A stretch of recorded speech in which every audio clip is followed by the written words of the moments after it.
Em Isaías 30, Deus revela ao seu povo o grande segredo da salvação deles. Está no arrependimento e no descanso. Andemos ansiosos e preocupados com muitas coisas. Vivemos em um mundo competitivo, em que conquistar posições são muito importantes. Isso nos influencia de tal maneira que acabamos achando que o reino de Deus é do mesmo jeito, mas estamos enganados. A salvação da nossa alma está no arrependimento e no descanso em Deus. Como está escrito, sendo assim, podemos parar de tentar conquistar tudo por nossa própria força e nos lançar no Senhor. Vejamos o que Isaías 30 tem a nos ensinar. Aqui em Isaías 30, então, o profeta ele começa da seguinte maneira: Ai dos filhos rebeldes, diz o Senhor, que executam planos que não procedem de mim, e fazem aliança sem a minha aprovação, para assentar pecado sobre pecado. Aqui o profeta ele usa essa estrofe, essa expressão, como se estivesse falando com uma criança. Pois aqui, vejo que o ai que ele usa aqui, ai dos filhos rebeldes, ele usa a expressão como se ele estivesse falando com um filho, com uma criança rebelde, que não aceita, no caso, as orientações do pai. Então aqui diz, vemos que este ai foi pronunciado contra aqueles em Judá, que queriam formar uma aliança com o Egito. Naquela época, o Egito estava declinando como potência mundial, e não poderiam ser de nenhuma ajuda real para Israel e Judá, em sua luta contra o forte império assírio. Mas em vez de se voltar para Deus e buscar de proteção, queriam pedir ajuda ao Egito. Aqui ele diz, no caso, ele usa o profeta para falar com o seu povo. E aqui ele diz assim, que executam planos que não procedem de mim. Então eles não estavam buscando a Deus, eles estavam buscando os seus próprios recursos, querendo fazer uma aliança com o Egito, achando que o Egito podia lhes proporcionar uma ajuda ou até uma proteção.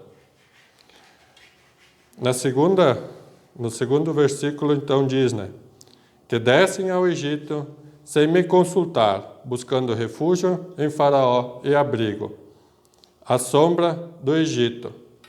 Mas o refúgio do Faraó se vos tornará em vergonha, e o abrigo na sombra do Egito em confusão. Aqui ele diz, que eles tentaram buscar ajuda no Egito, Eles já tinham até mandado mensageiros para o Egito. No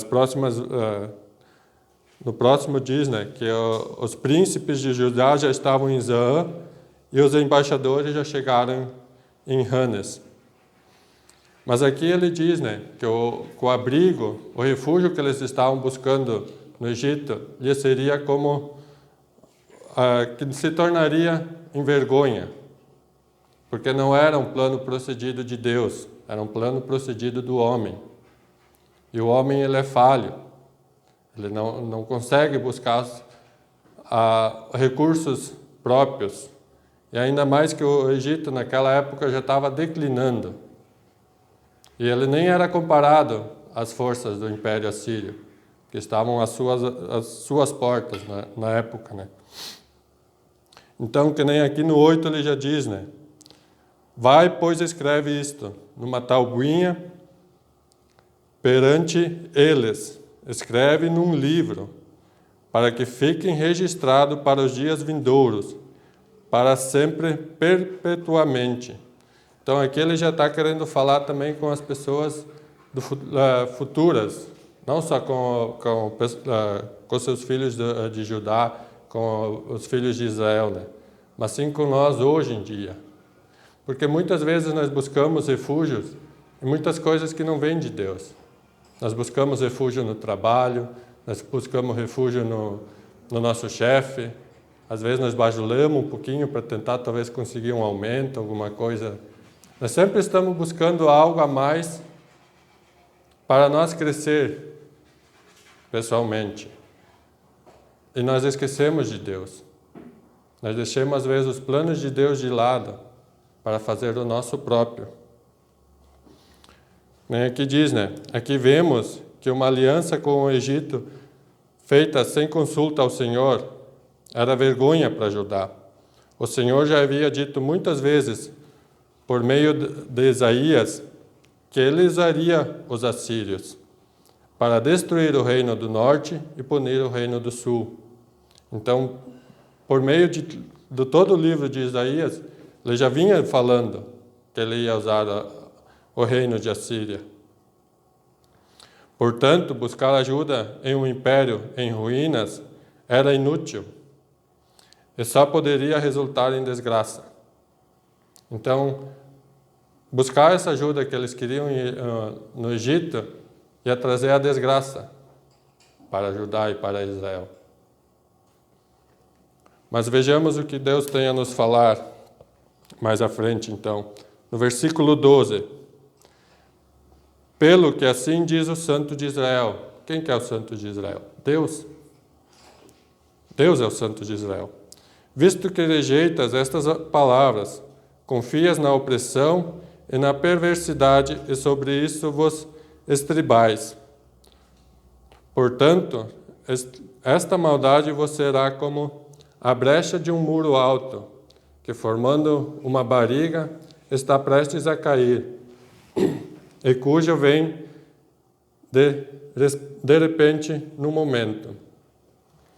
Então, não sei se alguém já conhece alguma coisa de construção ou não, mas se tu fizer um muro sem alicerce, sem um braço de apoio, ele logo desaba. Ele não vai se sustentar por si só. Então, ele sempre precisa de um alicerce, de um braço de apoio. E aqui ele está comparando o reino de Judá, o reino de Israel, como este muro. Um muro sem alicerce e sem apoio. Porque era o que eles estavam fazendo. Eles não estavam se alicerçando e nem se apoiando em Deus, na força que Deus tinha proporcionado para eles naquele momento. Eles estavam buscando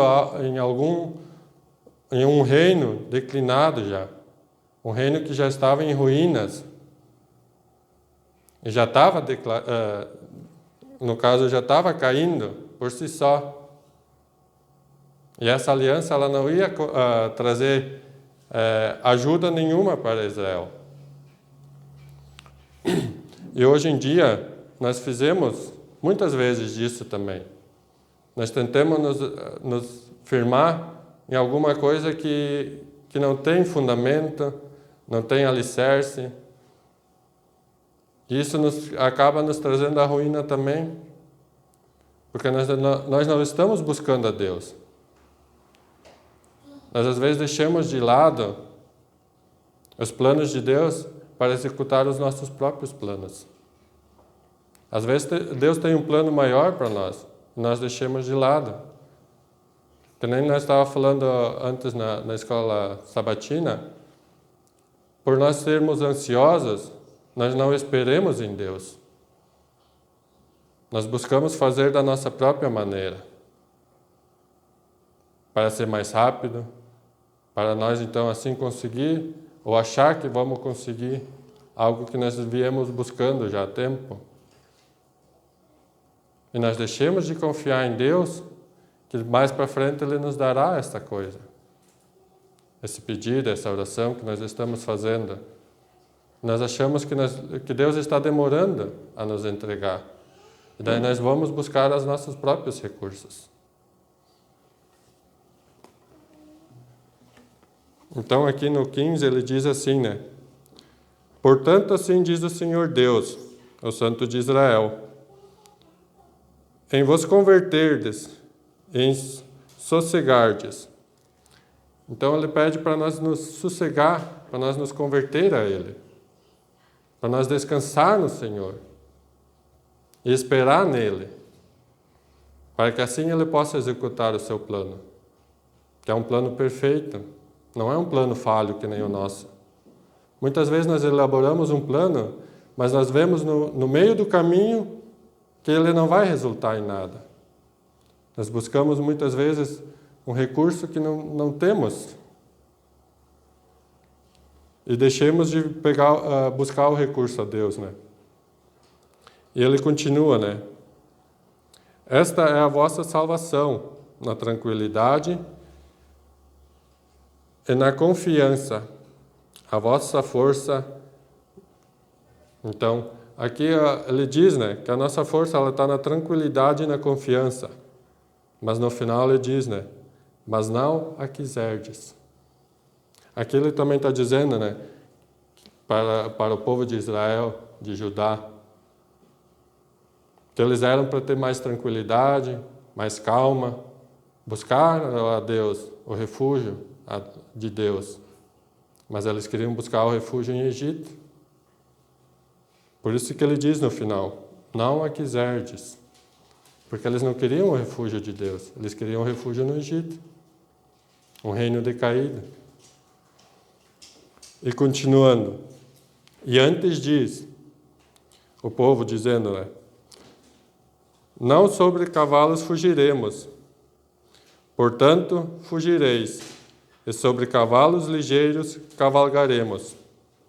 Sim, ligeiros serão os vossos perseguidores. Muitas vezes os nossos perseguidores, o que nos persegue, é mais rápido que nós. Nós tentamos fugir, mas não conseguimos. Porque as perseguições, as aflições, elas vêm. E elas são mais rápidas que nós.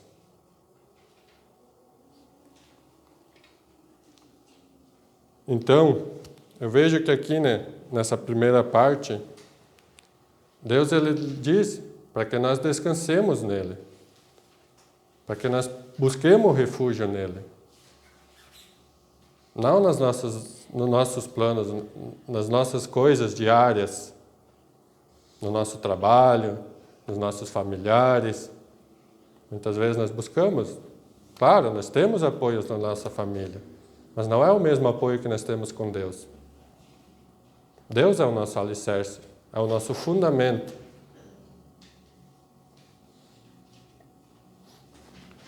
Então, na segunda parte aqui, então, tem as promessas que Deus faz. A partir do versículo 18, vemos que embora o povo tivesse se afastado do Senhor, ele ansiava por ser gracioso e compassivo com eles. Eles estavam em um relacionamento de aliança com Ele. Ele também é o Deus de justiça e abençoa aqueles que dependem dEle. E quando ela clama, no caso as pessoas clamam por Ele, por ajuda, Ele vai e responde. Então vejamos as promessas que Deus tem para o seu povo. Então ali no versículo 18 diz assim, né? Por isso o Senhor espera, para ter misericórdia de vós, e se detém para se compadecer de vós. Porque o Senhor é um Deus de justiça, e bem-aventurado todos os que nele esperam. Então aqui diz, né? O Senhor espera, Ele tem a calma, Ele tem a paciência. Ele não é agitado, Ele não que nem diz hoje, né? Ele não bota boi na frente a carroça na frente dos bois, né? Ele sempre tem a hora certa. Ele é compassivo e misericordioso com quem depende dele, para quem o busca nos momentos de aflição. Então nós devemos ver que o nosso refúgio ele está no Senhor. E o Senhor ele é compassivo para nos conceder as nossas bênçãos. Mas tudo é no tempo dele, não conforme nós queremos. Que nem aqui no começo ele diz, né? De filhos rebeldes. Que nem muitas vezes os filhos fazem aquela birra para então conseguir alguma coisa. E que nem nós vimos ali na adoração infantil, né? Muitas vezes nós não temos o recurso para comprar o original naquele momento. Então nós devemos esperar para assim então poder conseguir aquele recurso, né? Mas a criança às vezes não entende, né? Ela quer naquele momento.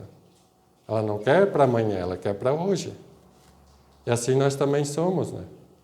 Nós não queremos para amanhã, nós queremos para hoje. Se pudesse, nós queríamos para ontem. Nós devemos compreender que Deus não age assim, né? Deus tem o tempo certo para cada coisa. Porque se Ele entregasse tudo de uma vez, talvez nós nem mais buscaríamos a Ele.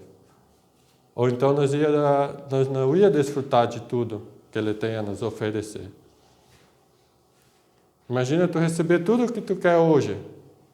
Tu ia desfrutar de tudo? Creio que não. Creio que tu ia usar um pouquinho e daqui a pouco já... eu quero outra coisa. Como uma criança é, né? Tu dá 3, 4 brinquedos de uma vez, ela brinca um pouquinho com cada um e não desfruta de nenhum.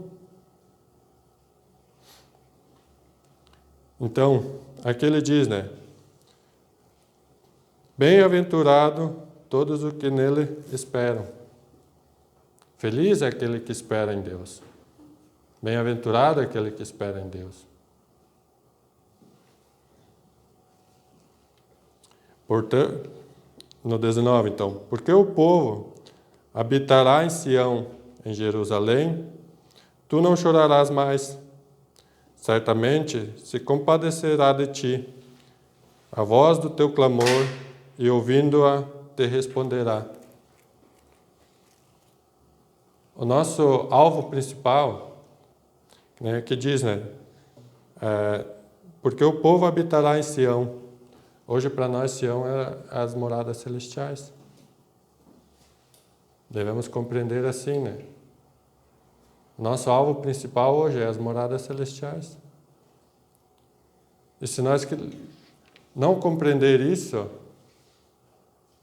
ou fazer da nossa vontade, nós não vamos alcançar. Que nem nós estávamos falando, a nossa carne ela é pecaminosa, ela é falha. E se nós fazer da nossa vontade, nós fazemos o que é errado. Nós não vamos fazer o que é certo. Nós não vamos buscar o que é certo. E assim nós não vamos estar onde Deus quer que a gente esteja.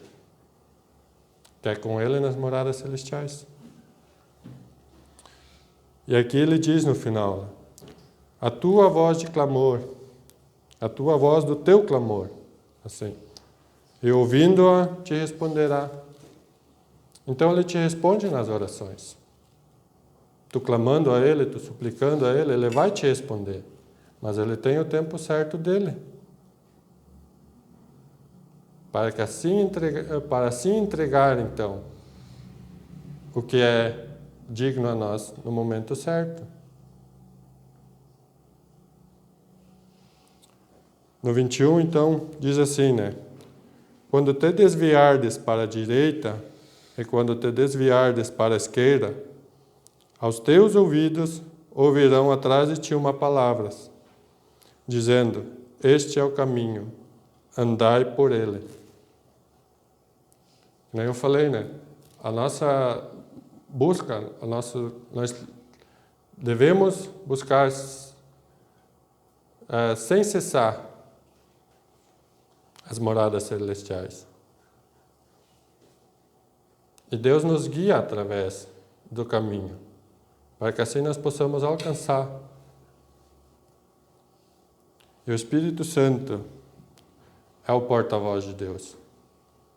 Às vezes nós achamos que é a nossa consciência falando com nós, mas não, é o Espírito Santo. É o Espírito Santo nos conduzindo para o que é certo e para o que é errado. Ele vai dizer, não vai por aí, ali não é o caminho certo, vai por este. Mas muitas vezes nós negligenciamos estas palavras. Muitas vezes nós negligenciamos estas instruções que o Espírito Santo nos dá. Para assim então fazer, nem eu falei, né? Para assim fazer a nossa vontade. Mas a nossa vontade é a vontade carnal. É da carne a nossa vontade, não é do Espírito. E ele diz, né? Ouvirás atrás de ti uma palavra dizendo, este é o caminho, andai por ele. Então ele sempre vai estar nos conduzindo ao caminho certo.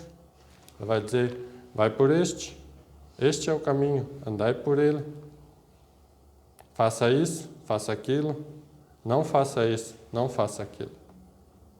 Essas são as instruções a todo momento do Espírito Santo. Continuando então no 23, então o Senhor te dará chuva sobre a tua semente, com quem semeares a terra, como também pão, como produto da terra, o qual será farto e nutritivo. Naquele dia, o teu gado pastará em lugares espaçosos. Os bois e os jumentos que lavram a terra comerão foragem com sal, a limpada com a pá e forquilha. Aqui diz, né? Então o Senhor te dará chuva sobre as tuas sementes. Quais são as sementes? Amor, compaixão, longanimidade, aos frutos do Espírito Santo, que está lá em Gálatas. Agora não sei dizer bem certo o capítulo e o versículo, mas está lá em Gálatas os frutos da carne e os frutos do Espírito. Então estas sementes serão lançadas sobre a terra. Estas sementes do Espírito, digamos assim, os frutos do Espírito, elas serão lançadas sobre a terra. Mas para que tu tenhas os frutos do Espírito, tu tem que estar alicerçado na palavra. Para assim então pregar o Evangelho e fazer a boa vontade de Deus. E Deus vai te conduzir para quem está necessitado da palavra. E ali Ele lançará chuva sobre elas. Sobre as tuas sementes que tu vai botar, vai plantar naquela pessoa que necessita da palavra. Tu vai, então, levar a palavra a ele. E lá, então, Deus vai mandar a chuva e vai regar. Para que assim aquela palavra que tu botou no coração daquela pessoa floresça e traga frutos. Aqui diz, né? Como também pão, como produto da terra. Quem é o pão? Cristo. O pão da vida. Esse será o fruto lançado sobre aquela terra fértil. Ou às vezes a terra está seca e tu precisará, que nem diz ali, né? Os bois e os jumentos que lavram a terra comerão foragem de sal, a limpada com a pá e forquilha. Eu vejo que aqui ele será, no caso, uma terra seca, tu precisa tratar, tu precisa cuidar dela. E essa é a instrução de Deus, para que tu limpe e cuide daquela pessoa. Com um estudo, com uma palavra, reforçando às vezes todo dia uma palavra de fé, para que assim aquela terra que está seca seja fértil. E ali se proliferar os teus frutos também. Então, Deus ele tem as instruções para nós. Nós só precisamos entender e compreendê-la. Qual que é a boa vontade de Deus? E qual que é a instrução de Deus? Mas para que nós possamos compreender e entender a vontade de Deus, nós precisamos estar no caminho certo, guiada pelo Espírito Santo. E que nem aqui, né? Voltando para os tempos de Judá e Israel, Deus ele tinha uma promessa para Israel. Ele tinha uma promessa para Judá. E eu creio que Israel e Judá, ela vai voltar aos anos de glória. Mas talvez não seja nesta terra, mas sim no céu. Aqui, eles estavam rebeldes nesse tempo. Eles não queriam mais ouvir da palavra de Deus. Eles não queriam mais ouvir sobre ela.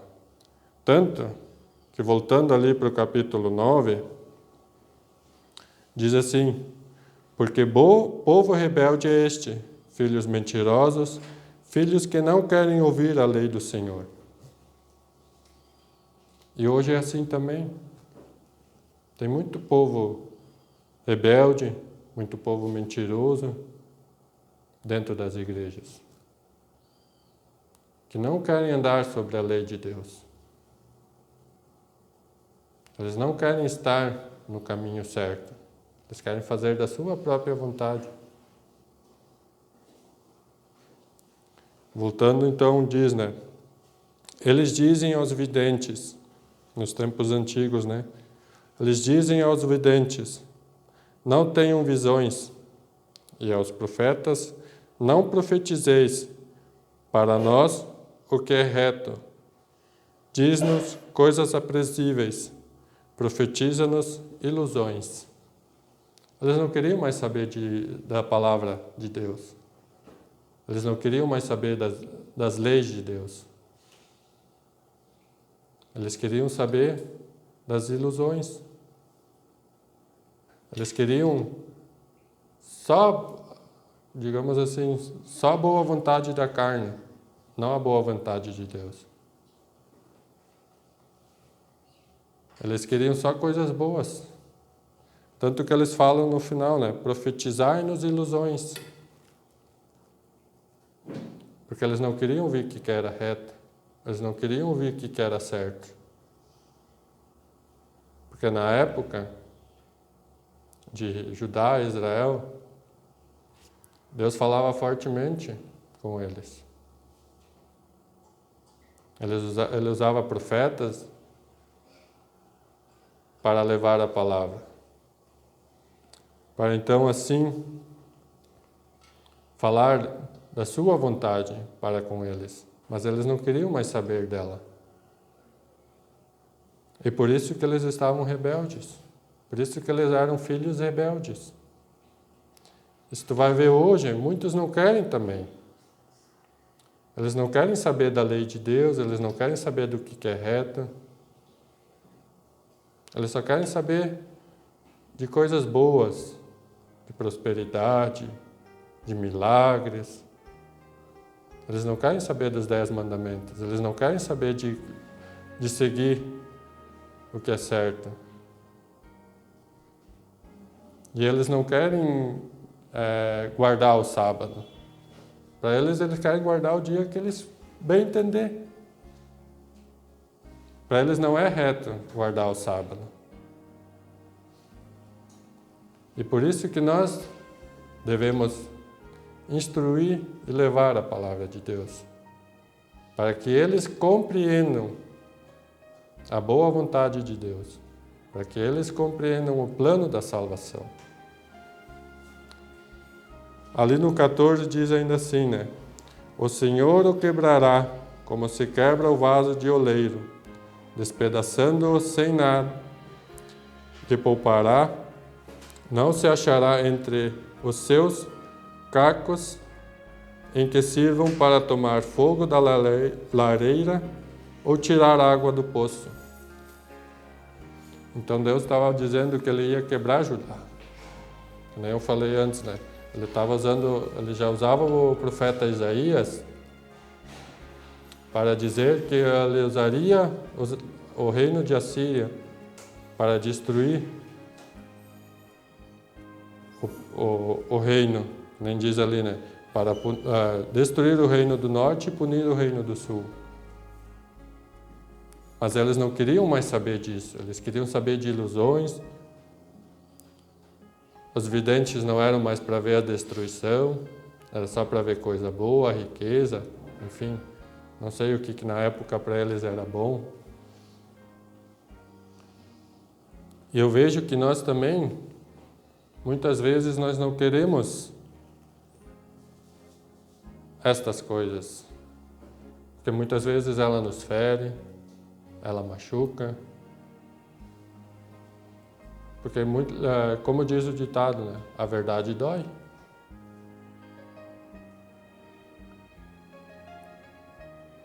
E às vezes machuca profundamente. Mas ela sara também.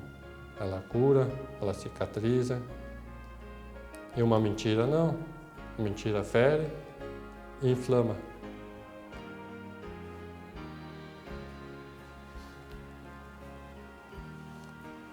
Então, é um clamor que eu faço, né, para nós hoje, para que nós busquemos mais a Deus em oração, busquemos o que é reto, busquemos as instruções de Deus para os nossos planos, para nós conseguir alcançar o nosso objetivo. Mas para isso nós temos que consultar a Deus. Nós precisamos buscar a Deus. Que nem aqui eu li, né? As promessas que Deus tem para com o seu povo. E são muitas promessas, são muitas bênçãos. E o que Deus promete, Ele cumpre. Só precisa ter calma e paciência. Que nem no Salmo 23 diz, né? O Senhor é o meu pastor e nada me faltará. Ele me faz repousar em pastos verdejantes. E no 91 diz, né? Quem habita no esconderijo do Onipotente. Aqui, ó. O que habita no esconderijo do Altíssimo e descansa à sombra do Onipotente. Então tu tem que descansar em Deus, que nem diz no Salmo. O salmista, ele nos retrata muitas coisas. E nesse Salmo 91 e 93, ele retrata o descanso no Senhor.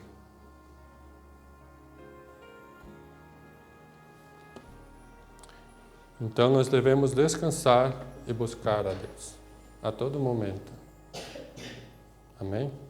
Amém. Agrada-te do Senhor, que Ele satisfará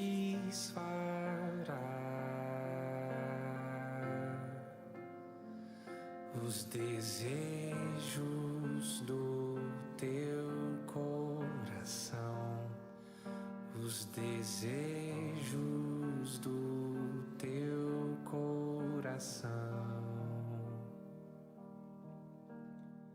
Fui moço e agora sou velho, mas nunca vi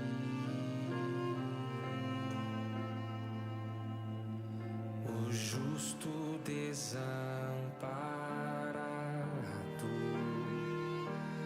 nem a sua descendência mendigar o pão.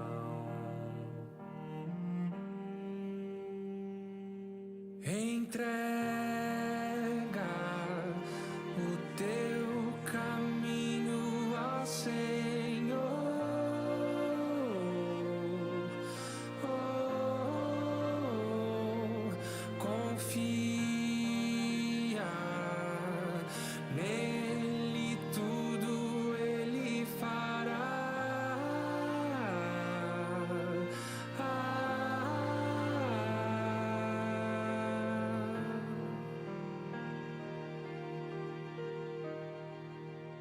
Agrada-te do Senhor,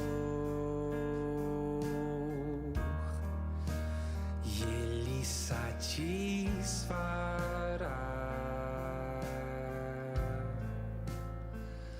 os desejos do teu coração, os desejos do teu coração.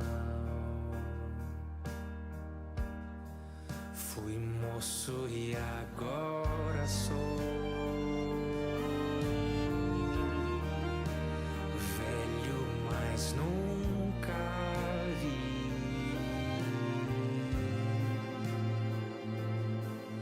o justo desamparado, nem a sua descendência mendigar o pão.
Então, que nem diz a letra, né? Entrega e confia, que no mais tudo Ele fará. Amém? Soberano eterno Deus, mais uma vez, Senhor, viemos te agradecer por este santo sábado, pela Tua palavra, pelo Teu ensino, Senhor. Que Tu possas nos fortalecer, Senhor, nos confortar, Senhor, em todas as nossas angústias, em todas as nossas aflições e nos nossos planos, Senhor. Entregamos agora a Ti, Senhor, tudo, Pai, principalmente o nosso ser, o nosso coração, para que assim, ó Pai, Tu nos possa guiar neste mundo perverso, neste mundo decaído, Senhor, pois Tu és a nossa salvação.